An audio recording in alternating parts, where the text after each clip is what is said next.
So thank you, Sean. Thank you, David, for coming today and presenting from Common Cause. I'm going to let you guys introduce yourself because I invariably bungle it up and I'll probably say that you live in different states or something. So, Sean, do you want to introduce yourself, then pass it to David? Sure. Hello, everyone. My name is Sean McMorris. I'm the Transparency, Ethics, and Accountability Program Manager at California Common Cause. I've been here close to 6 years now, and I'm in LA County, so I'm San Gabriel. And I'll pass it over to my colleague, David. Amazing. Yeah, thank you all for having me here. I'm David.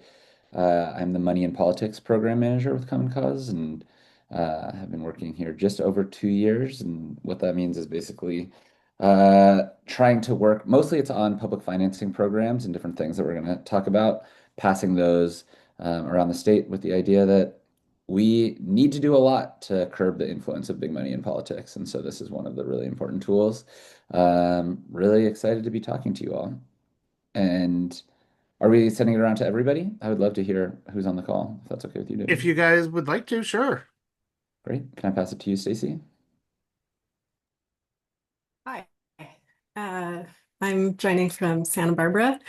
I have a food systems project going here, and I really resonate with the themes that you're talking about transparency and limiting the effects of big money. And I'm trying to do that in a very targeted way for the food system. Lily, do you want to introduce yourself? Sure, yeah. I'm Lily. I'm in Los Angeles. I'm new to Common Cause, but yeah, I'm really invested in preventing corruption in our democracy, seeing as solve problems of it. So Thank you. And Jay, if you're not able to come off mute, oh, there you are. Yeah, hi everyone. Yeah, sorry about that. Yeah, I am Jay, and I am calling in from the ancestral homelands of the Kumeyaay peoples, also known as San Diego, California, and I am focused on building democracy in business ownership and housing, and very interested in this conversation, and happy to be here. Sean, I'll pass it back to you. Yeah, so yes, thank you all for having us and letting us talk to you for a bit. What we will do is I'm going to go ahead and start a presentation. It's probably be like total of maybe 10 minutes, where I will talk a little bit about Common Cause, and then the details of what we're doing at the state and local levels currently. And then I'm going to hand it off to David to talk about a particular bill, a state bill that we are sponsoring regarding campaign public financing this legislative session. So I'm going to go ahead and open up, and then we will leave plenty of time for Q&A. So not to worry about that if we don't answer your questions during the presentation. So I'm going to go ahead and start. Um, and let's see. I want to make sure you can see is everyone able to see the Yeah, it looks screen great. okay? Okay, good, good. All right. Well, to start off, let's talk a little bit about who we are. So, California Common Cause is an affiliate of Common Cause, which is a 501c3 nonprofit organization focused on good government reform. What do we mean by good government reform? Generally, any kind of policy or law that promotes democratic values in terms of greater access and participation to everyone in the governmental process, better representation, uh, greater accountability to our representatives, and things like that. And we'll get into a little bit more details of that in a minute. Common Cause, our national organization, was founded in 1970. It really became well known for its efforts to address money in politics after the Nixon Watergate scandal. We were really involved in really establishing the country's first comprehensive national campaign finance law. And we took it to the Supreme Court. And since then, um, that was kind of the foundation of what our campaign finance system is now. Since then, over the last 2 decades, a lot of those reforms have been limited by the current Supreme Court. Um, it's likely that more of it will be limited under the Supreme Court. I think at some point, a lot of the really, I think, bad uh, uh, Supreme Court rulings on that have kind of gutted campaign finance reform will be overturned. I hope it's in my generation, but I don't think it's going to happen under the contemporary Supreme Court. But that's kind of how we became very well known in the 1970s. And our headquarters is in Washington, D.C. And under the purview of that headquarters, um, we are in basically over 25 states. We have offices in 25 states. And California is one of the biggest state offices. And Washington, D.C. focuses on national kind of policy as well as supporting the state chapters and what they're doing. And we have 1.5 million members nationally. We're active at all levels of government. So federal, state, and local government, we are active and promote good government reforms. The policy focus is essentially kind of a couple of core areas. This is not everything we do, but we primarily focus on fair elections and redistricting, money in politics, anti-corruption, transparency and accountability in government, and more recently, artificial intelligence and the different disinformation that comes about because of artificial intelligence now within politics and government. And California has really kind of led the way in our even at the national level for our artificial intelligence work. We kind of started that template out here in California, and National has adopted it and is promoting it nationally and across other states. What do we do? California Common Cause we actively promote reforms at the state and local level of government that hold government more accountable to the people. That's kind of an ideal democracy. Uh, we do this by organizing, advocating, educating, researching, and lobbying. So just to give you an example, we may organize our members or we may work with local groups to organize folks to actively participate in reform efforts at a city hall. We will then advocate publicly for those reforms. That entails meeting with legislators or council members, writing letters, giving public testimony, trying to advertise what we're doing to promote more advocacy, as well as educating the general community that policy is going to affect on what it does and why it's either good or bad.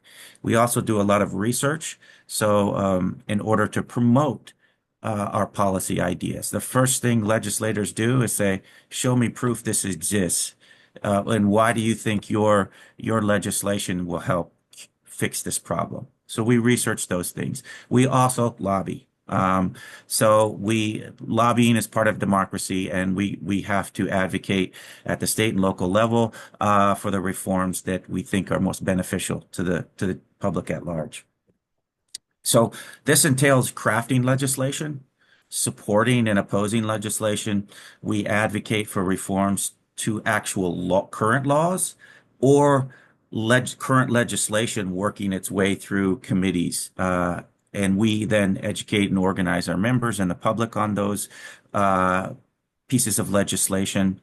And then we work with partner organizations such as the ACLU and other kind of like organizations to achieve those goals. And I can get more into what that might entail if you want to know more about that in the Q&A. What we do not do is endorse candidates. So we are often labeled because of our policy views as a a kind of a liberal organization, but we actually don't endorse any candidates or promote any political party. So we're completely nonpartisan.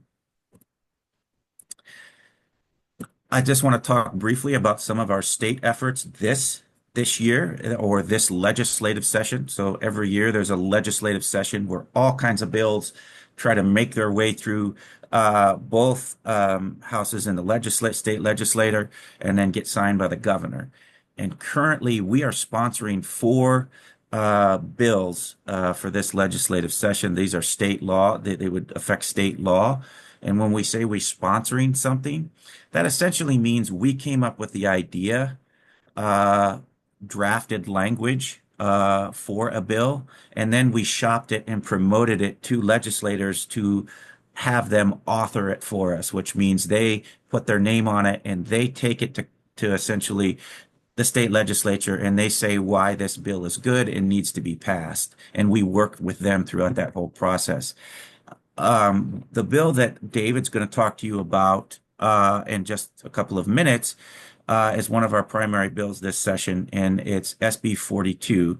And what this would do is repeal a state ban on campaign public financing. Another bill we're sponsoring is SB266. This has to do with greater language access for voters, both at the voting booths and in the voter guides, things like that. We have AB 611, which has to do with the sale of local news publications and, you know, trying to mitigate kind of this trend of local publications just being bought up by big corporate entities and really not making them very local anymore.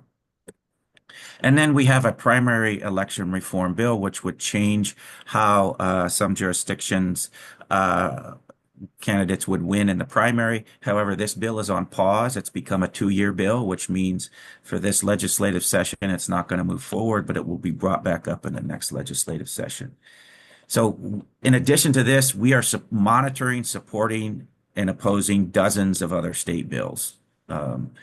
And just briefly, it's early in the legislative session.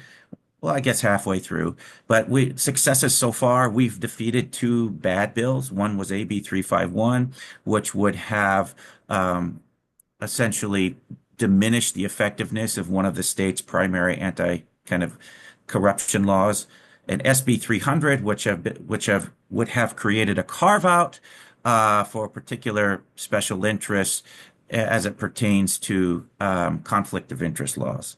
Now, those bills will probably both come back in another form next legislative session, but for now, we don't have to deal with them. We effectively had them removed from this legislative session.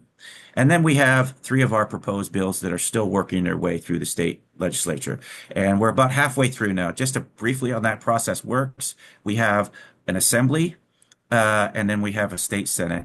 And bills have to get through both of those legislatures, and they typically have to make it through multiple committees within those legislatures.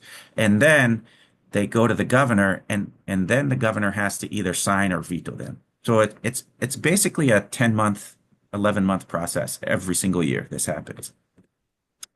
Current local efforts. Right now, LA County Measure G. This is a massive ethics reform charter amendment that passed last year, but now they have to begin implementing it. And so the devil is going to be in the details on how these ethics reforms are implemented. So we're going to be involved in that process.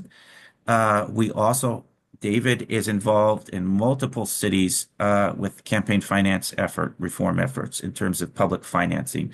And he can talk to you a little bit about that if you want to know more about that. And then we have what's called the Municipal Campaign Finance Index, which we created a couple of years ago. And it's a resource for governments and the public. It's an organized accounting of all campaign finance laws in California cities. And you can link to it. I'm going to go to it right here. There's a landing page.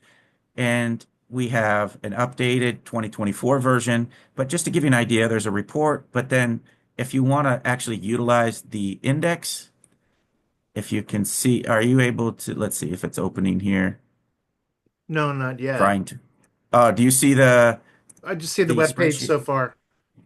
Okay, let me see a screen share here. I want you to be able to see the spreadsheet. So let me go to sharing and see if I can share this spreadsheet. Here we are. Okay, can you see that now? No, we still see. Oh, yes. Sorry. It's Okay, pulled up. It's all very right. small though. Oh, let's see. How do I make it bigger? There's a zoom feature somewhere on your page, but I don't Let exactly me know see where. here. Hold on a second. All right. Let me see if I can make it I think bigger. we get the general Okay. idea though. Yeah. Yeah, it Yeah, looks good to me. I generally, just want to say it doesn't look small. okay. So basically, you have all of these categories on the top here. And they're basically the different types of reforms, campaign finance reforms that cities have. So you can go and look at them. And you can say, for example, I want to know all cities. You can filter them here. I want to know all cities that have contribution limits that are between $1,000 and let's say $700. And it will just populate show you the cities here with those particular contribution limits. You can go to their municipal codes. We also graded them. Do they have strong, weak, or average laws? Are they comprehensive? Do they have public financing? So this is a way, and you have one here with notes that will you can go into that gives more detail, has a weak aggregation payment. So this is somewhere you can go if you want to advocate for campaign finance laws to get an idea of what kind of laws are out there, what cities have and which cities have good laws and, kind of poor laws. And that's free for all of you at that link. And I'm going to go ahead and pull back up our slides. Uh, where did my page go? Hold on one second. I'm going to get out of this and go back to slides. Okay. Are you able to see? They're loading. Yeah. Okay. Yep. Okay. Um,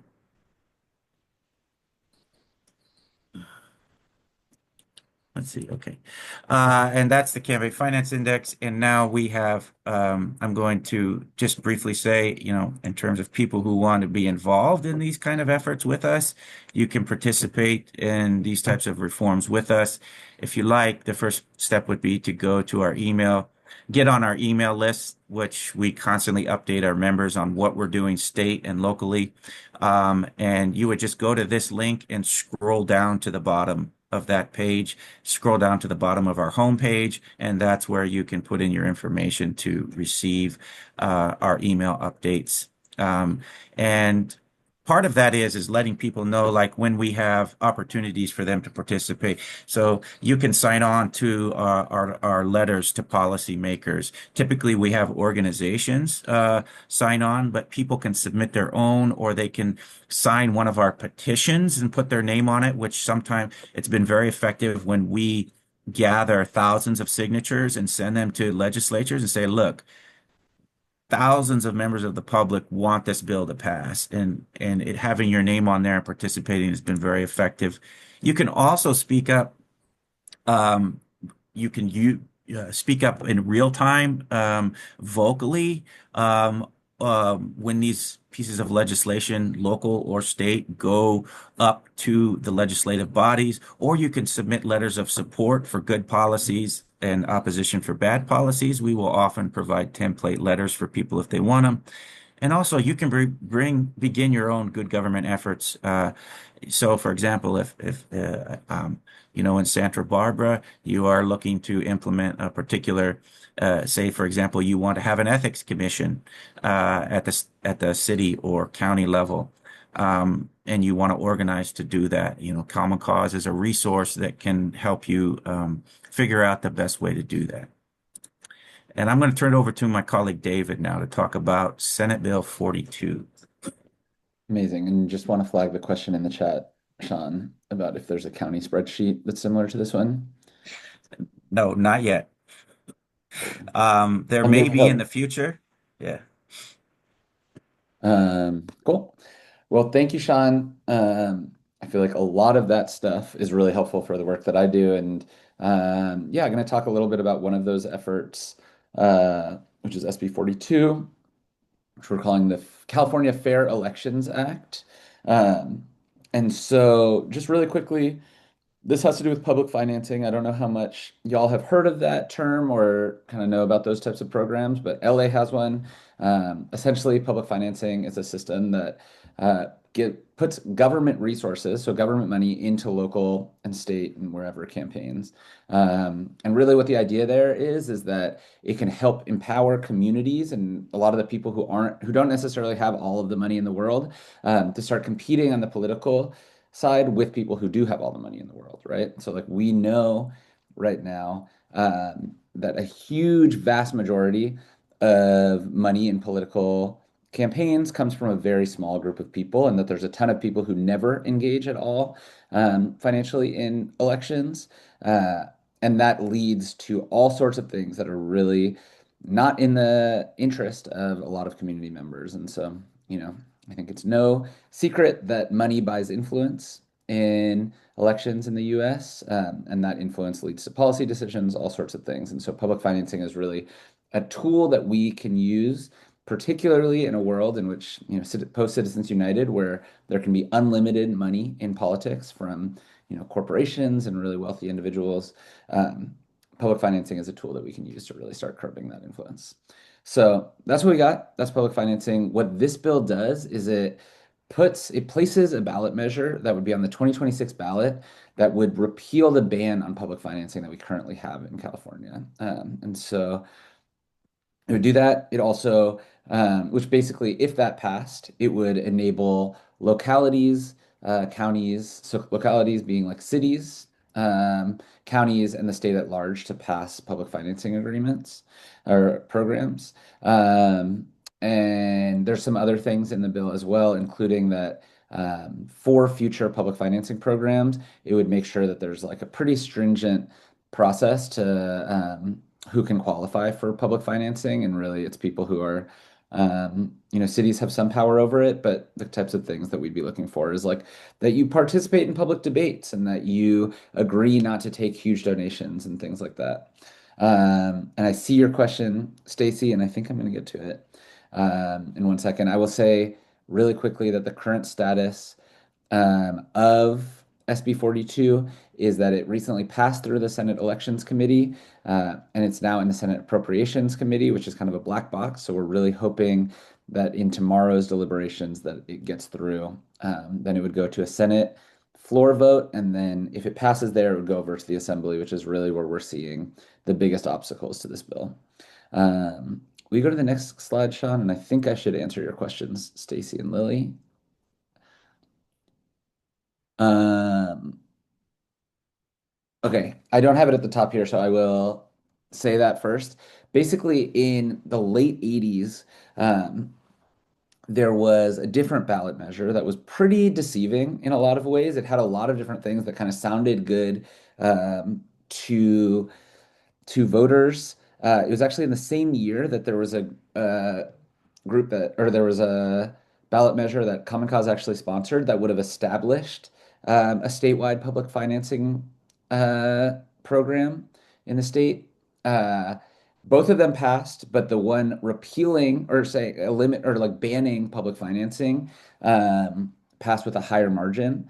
And so ultimately, California decided to ban this, public financing. And what that it was kind of like this moment. It was really misleading, so people didn't talk about the public financing of it, but it was kind of like a lot of work around like banning welfare to politicians. That was kind of the language around it, which was really misleading in large part because what this does is it empowers communities, and the people who are trying to ban that welfare to community or to politicians were also the biggest, companies and the people who have, you know, all sorts of different tax breaks and all those kinds of things.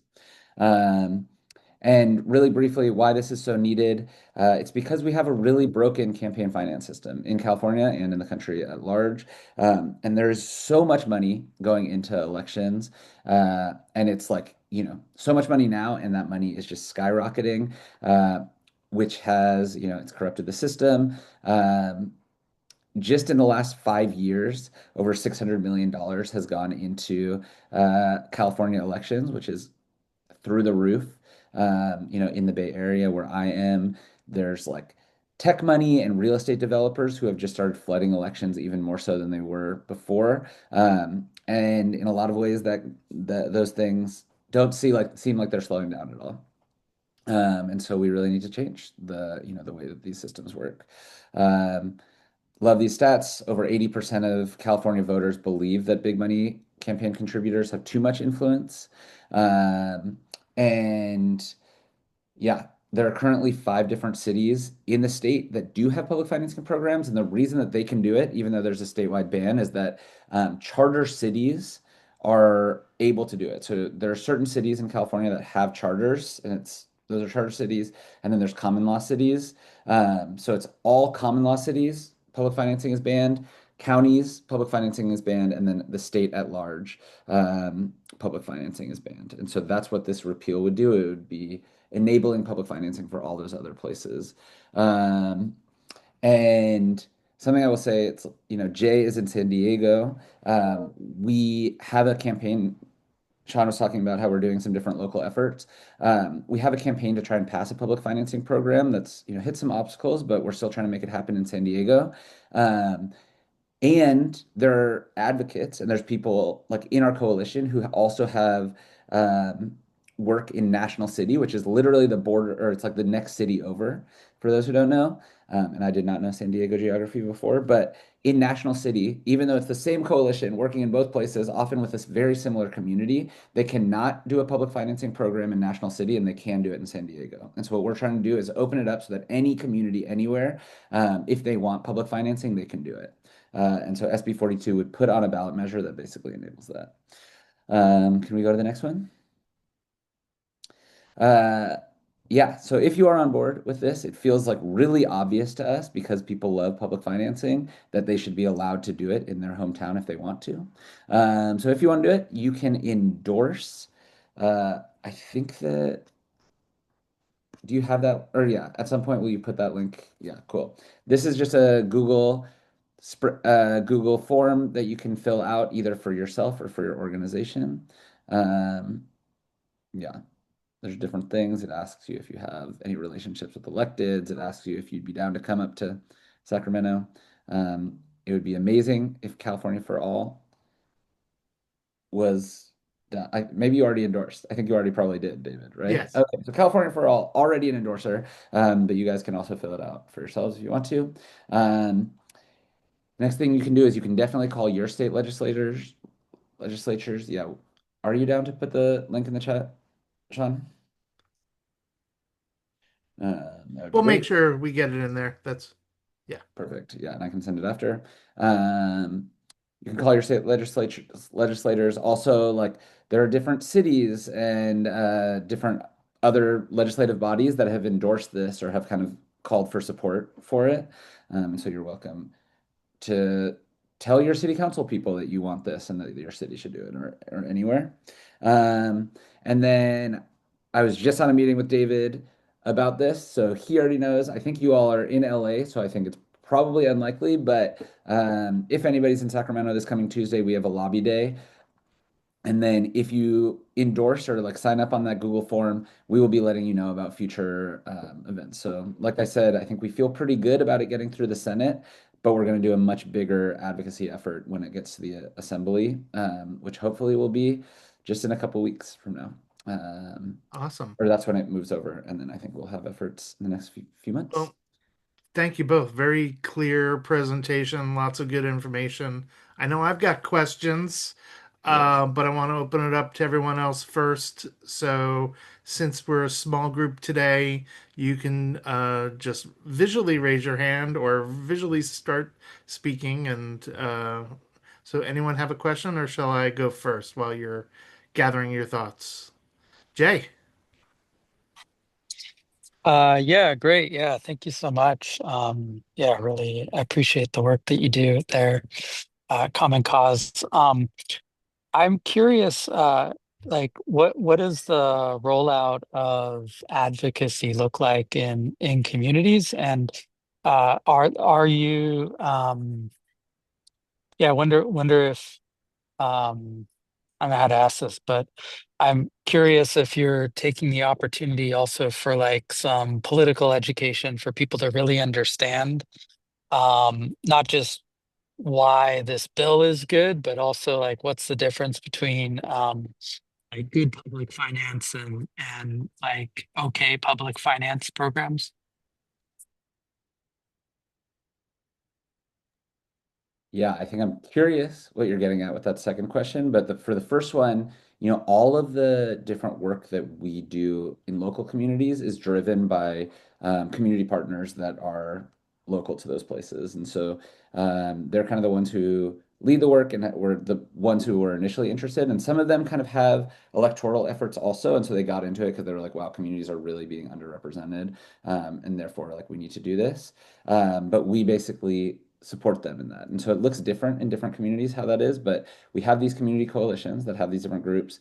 We're doing a campaign in Orange County right now, and it's like over this summer, different ones of the community groups are doing basically town halls for their membership that is a lot about uh, this type of work and just like getting into kind of the connections between the ways that money in politics ends up impacting them at home, whether that's around groceries. That one is in Anaheim.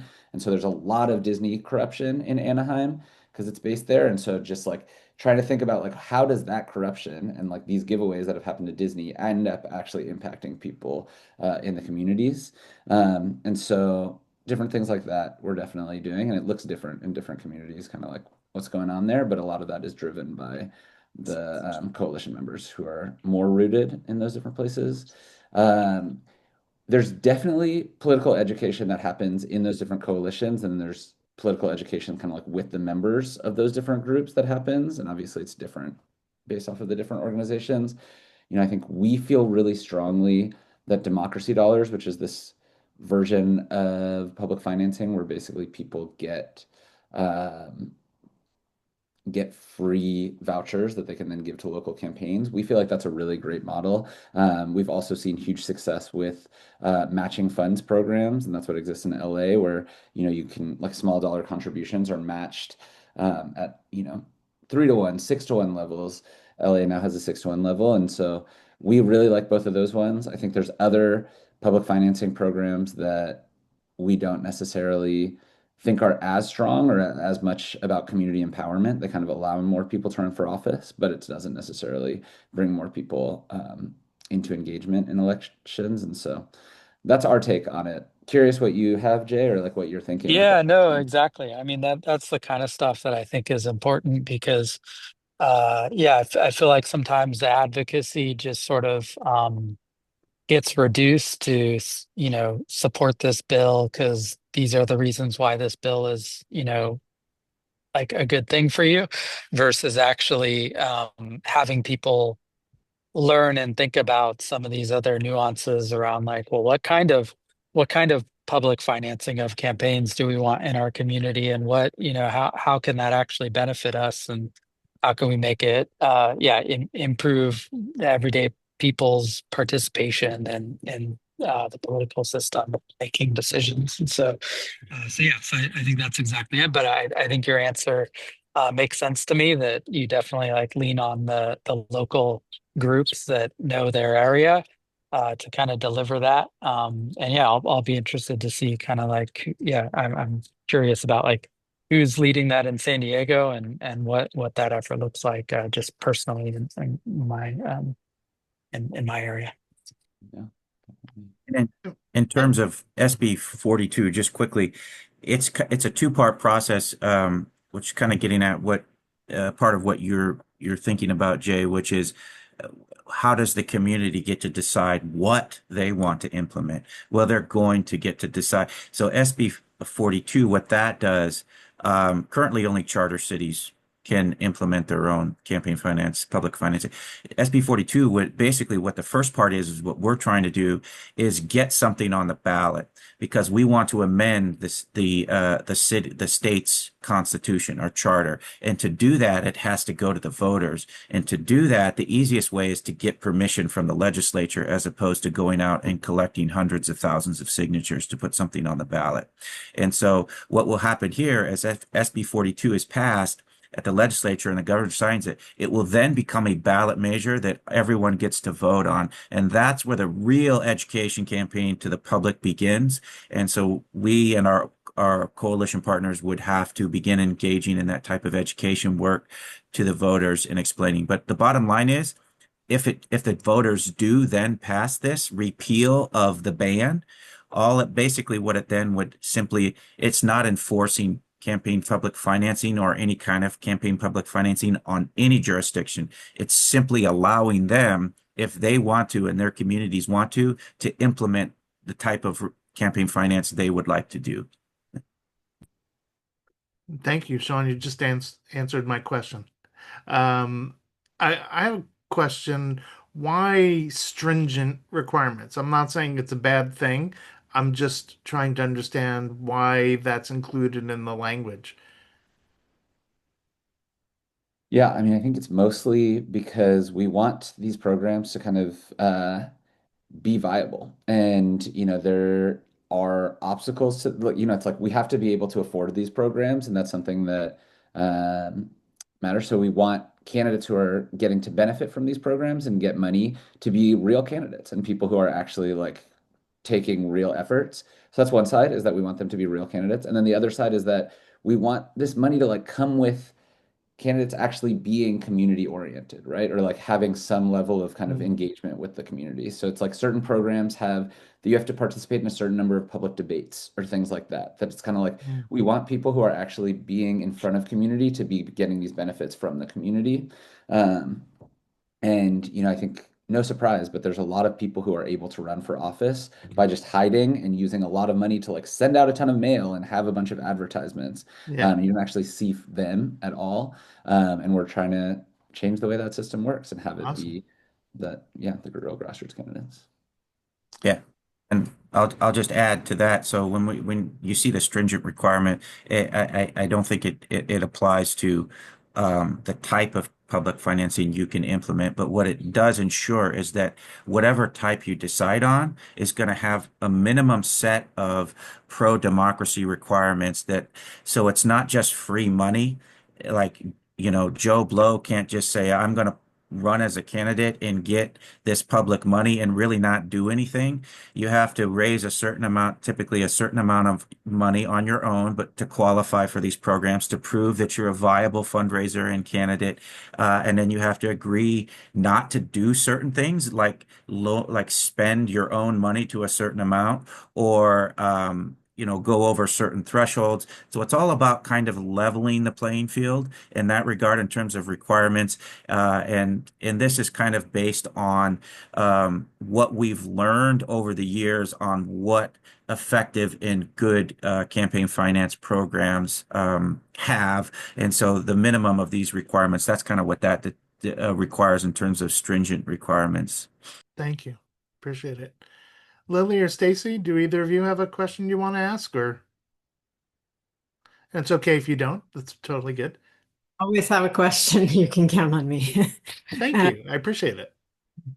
I'm curious a little bit beyond the scope of SB42. Just if you do any work related to citizen assemblies, and if you don't, why not? Or, what the reasoning behind the strategy for public finance versus some other deeper, I guess, structural reform. Just curious to know about that. I don't do work on citizen assembly, but I'd be interested to learn more about it. If it's in our wheelhouse, there's no reason why we would not potentially be interested in working on that.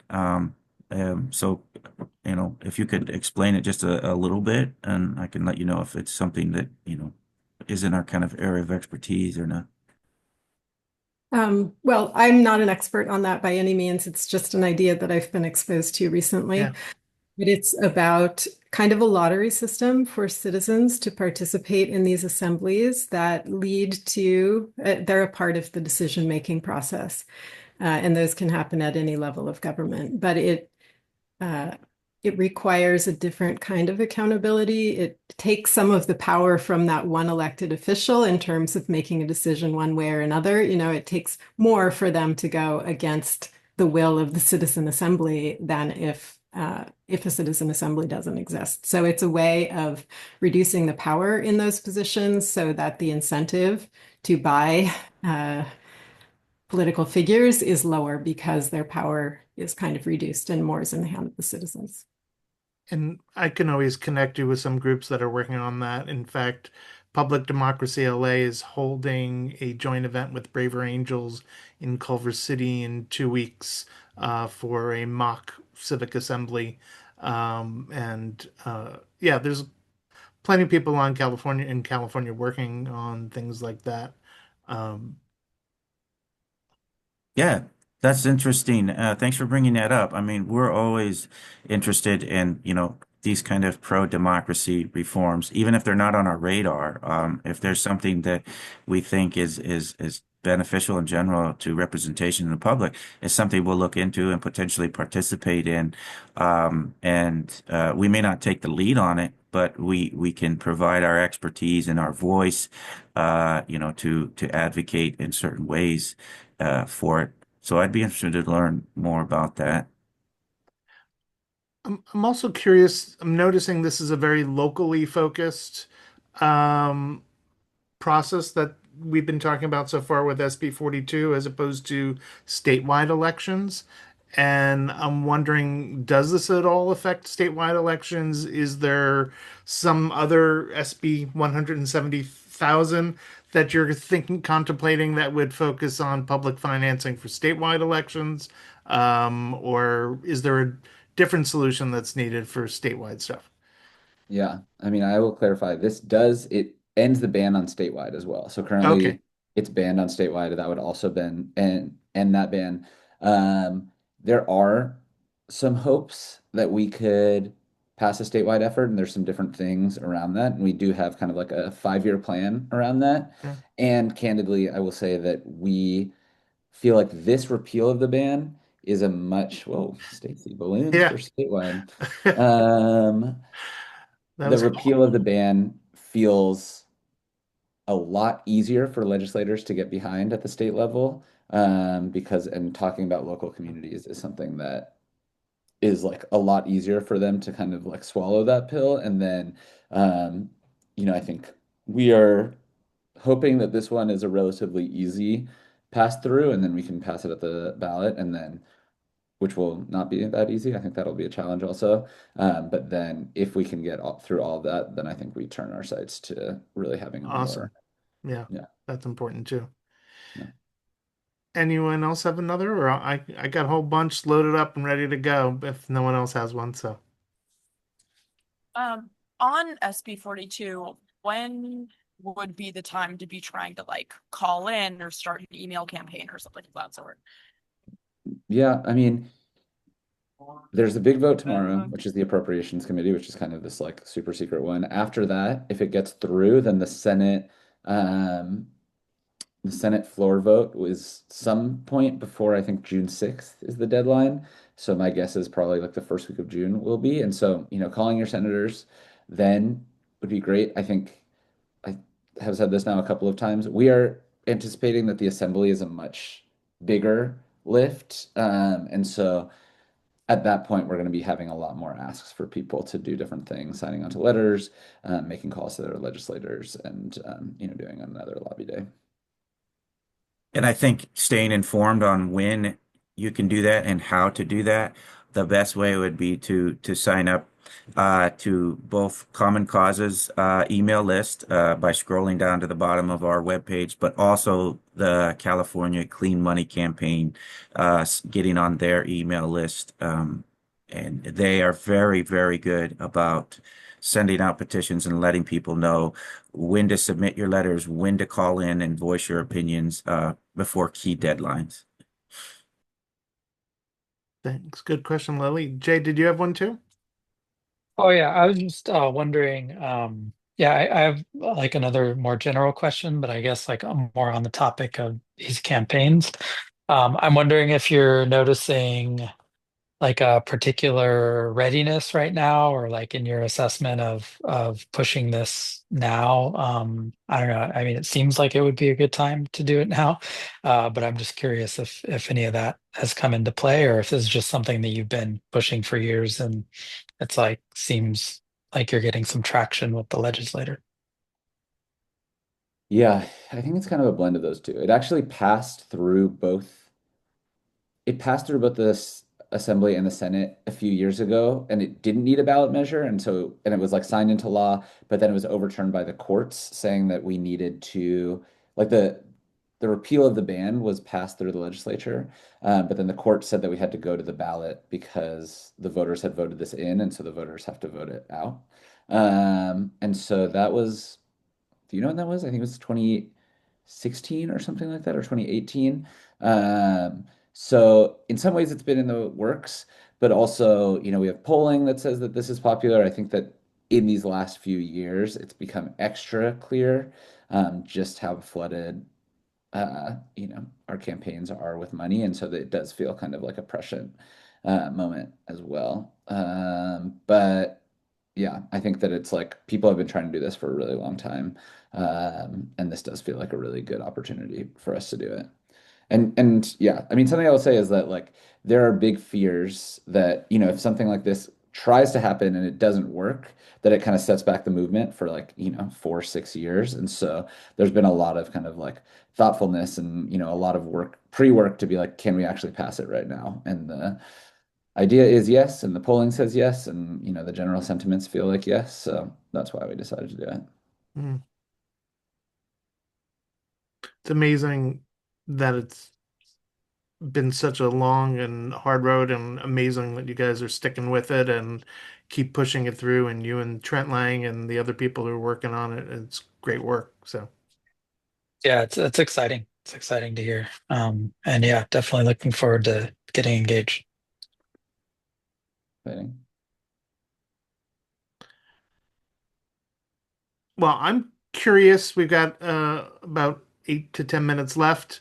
Love to hear from each of you what other statewide bills or legislature you'd like to see for, the optimal democracy reforms, even if it's a little bit pie in the sky dream version. But, what else would you like to see? Love to hear from both of you. think overturning Citizens United would be a great start. Yeah. Banning Agreed. gerrymandering, maybe. Get some Yeah. more IRCs. Yeah. Hmm. I love the way you think, Yeah, Lily. working on that one. David, how about you?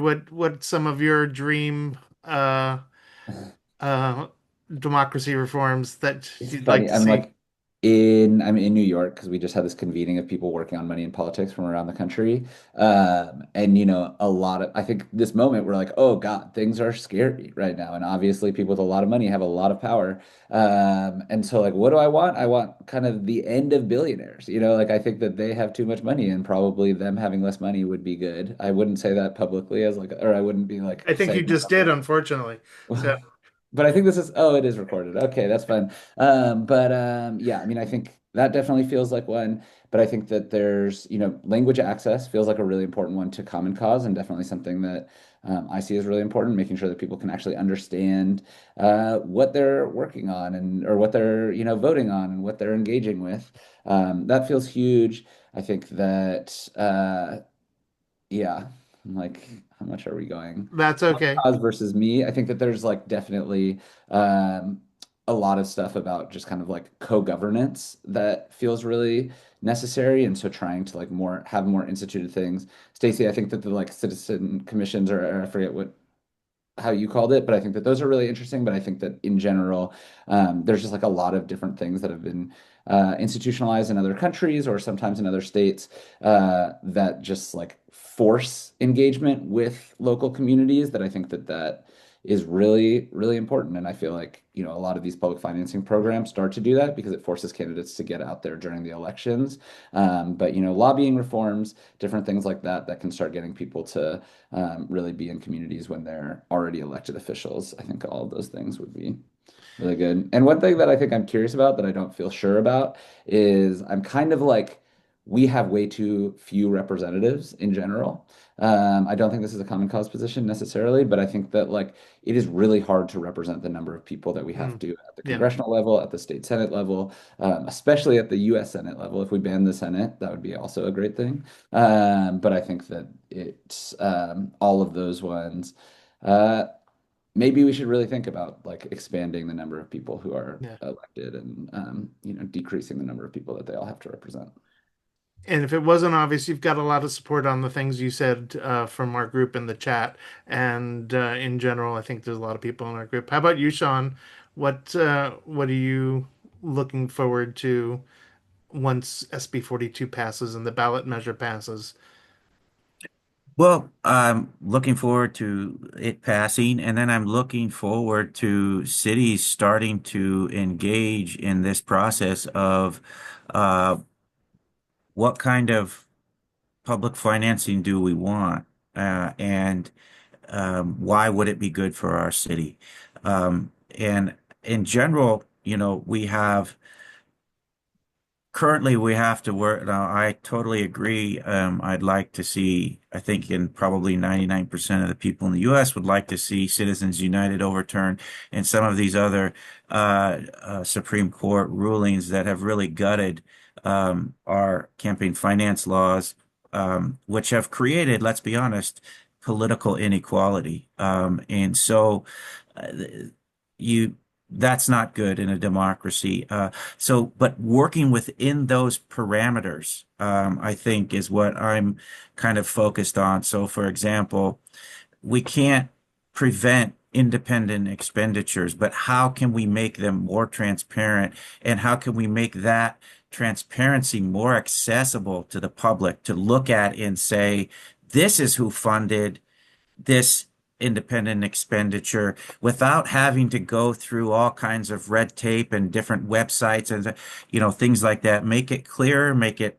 upfront. And I also think raising the costs of violating campaign finance laws that we do have is good. It's a greater deterrent. Right now, a lot of politicians just uh, essentially because they can pay administrative fines for violating the Political Reform Act, they can pay them back with their own campaign funds. So I can just go back out and raise money from the people whose money I took to violate the act and pay off the fines. That to some politicians looks like it's the cost of winning. I'll do it. I'll get slapped with a fine. I'm in office, nothing you can do now, and then I'll just go fundraise and pay off the fine. I think that you can do things to change that. And in terms of conflict of interest, I think that our California conflict of interest laws, in particular, when it comes to contracts, the federal law is better than what we have in some regards, and we can implement some of that language in our state constitution that makes it harder for, like in Orange County, for a supervisor to, behind closed doors, dole out a contract to their shell nonprofit that their daughter's running, where then where they're just basically pocketing the money. Oh, wow. So things like that, in terms of working within the parameters of kind of the mess the Supreme Court has given us is kind of what I'm focused on. It's never easy, and it seems to only be getting worse the more things go to this Supreme Court. But that's what we're dealing with, and I think being creative and being brave and helping cities and local jurisdictions take that step to do those things and helping them do that. That's kind of what I'll be focused on. Wow. I so appreciate what both of you are doing, the depth of knowledge, the tenacity, and just very grateful for you spending some time with us today to share it, and hopefully a few other people. One other idea, similar to what Stacy shared about the civic assemblies or citizen assemblies, I'm interested in community assemblies, which are groups of 200 to 400 people coming together on a pertinent issue, whether it's housing or homelessness or sustainability, and really engaging people in something that where people are connecting and bonding and feeling a sense of being on the same level of people, also can produce some interesting outcomes. And going to have a speaker on that in the next 2 months who I just went to one of his community engagement events in Palmdale. So I think part of the thing about something like that, as opposed to feeling like jury duty or going to speak at a city council meeting, is this can actually be fun and life-giving participating in democracy as opposed to something that feels technical or bureaucratic or draining. And so I think it's important to include things that make us want to participate in democracy. So, I think something like that can also start to bridge that political polarization, that political divide that we all live in. yeah, We're very siloed. That's yeah, just the way society is right now. But you get people face to face with each other talking about things that they may disagree with. It makes it more human. And I think you can have more civil discussions and open discussions, and people can, agree to disagree, but do it in a way that makes it more human and not so political and vile. So things like yeah. that, I think, would be healthy. And it helps to prevent just simplification and removing complexities, because even if you want X, Y, and Z, how do you pay for it? Or vice versa. Or, if you remove these things, you have these consequences, and allows you to dig into those details. So, yeah. David, any last thought before we wrap up? Or, I think mostly just that like these things are very hard in a lot of ways, and it's like it's humans at the end of the day, and I think there's all these different institutions and all these different kind of like processes, but also there's a lot more people who like think that communities should be empowered and think that they should be empowered over their lives than there are people who think that the system is working really well for everybody right now. yeah, And so I think I love having these conversations. I feel like we have a lot of work to do outside of these yeah, conversations as well to really be making this both palatable and kind of like desirable and seen as really necessary from a lot of people who aren't necessarily in these conversations. And so I think that that is like a lot of what I've been thinking about and excited to partner with you all. I'm grateful for the time today that you yeah. guys made. And so we have a little Easter egg at the end of each video, and today we're giving away $1 million to someone who listens who knows the following code.